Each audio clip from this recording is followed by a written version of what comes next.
නිවේදකයෙකු සතු සමාජයේ මෙහෙයවීමේ හැකියාව නිවැරදි නොවන මගකට යොමු වුණොත් ඉන් අප බලාපොරොත්තු වන අරමුණු ඉටු කර ගැනීමට නොහැකි වනවා පමණක් නොව ඒ තුළින් සමාජයේ බිඳවැටීමක්ද සිදුවන්නට පුළුවන්.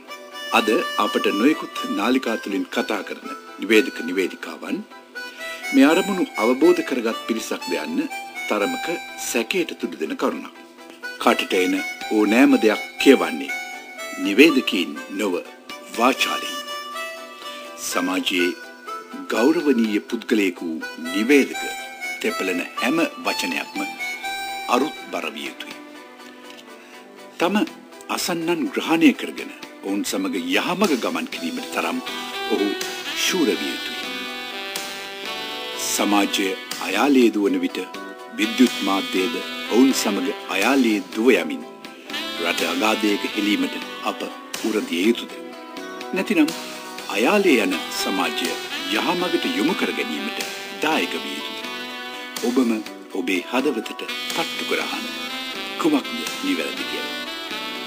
නිවැරදි තීරණයක් ගෙන නිවැරදි දේ කරන්න.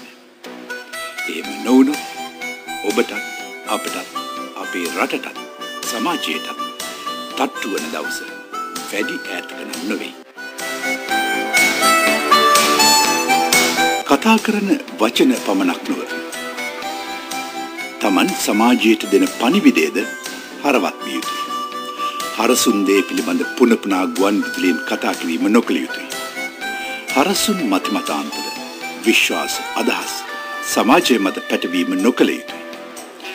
තමන් සමාජයේ වෙත මුදාහරින අදහස් තුළින් රටේ සංස්කෘතිය සාරධර්ම බිඳ වැටීමකට තුරුදී හැකි අවස්ථා බොහෝයි.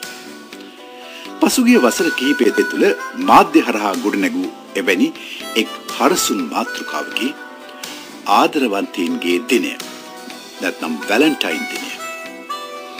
ආරම්භයට වඩා 2002 වසර වන විට එය ඔඩුදුවන ලද තුවාලයක් බවට සමාජ දේහය තුළ පළපදියම් වූ ආකාරයක් අපට අසන්නට දැක ගන්නට පුළුවන් වුණා.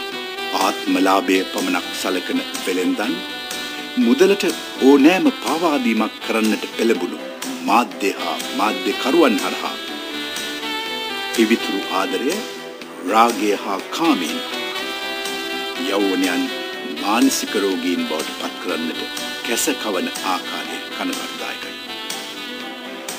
වැලන්ටයින් ශාන්තුරයා දිවි පිදුවේ පිවිතුරු වූ ආදරය ලොවට යලි ලබා දීමේ පවිත්‍ර වූ චේතනාවෙන්.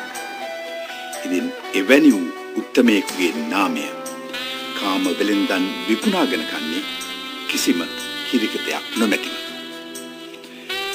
සර්ණාභරණ වෙලෙන්දන්, මල් වෙලෙන්දන්, සුබපැතුම්පත් වෙලෙන්දන්, පුවත්පත් වෙලෙන්දන් පමණක් නොවේ.